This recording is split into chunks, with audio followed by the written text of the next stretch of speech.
আর শাড়ি মেয়েরা পরে। কে শাড়ি পরেছে? কে পরেছে? মল্লিকা তো পরেছে, তুই কেন পরবি? আরে ওরা তো মেয়ে, ওই জন্য শাড়ি পরেছে। হ্যাঁ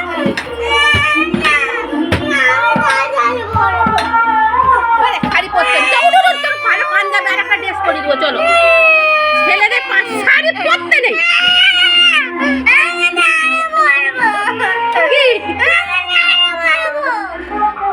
জ্বালিয়ে মারছে তো।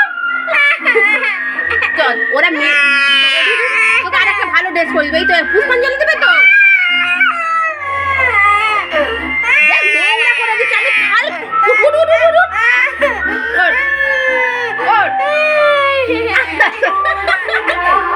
ছেলেদের শাড়ি পরতে নেই। কি জানি কি বলো বলো? না শাড়ি পরতে নেই বাবা।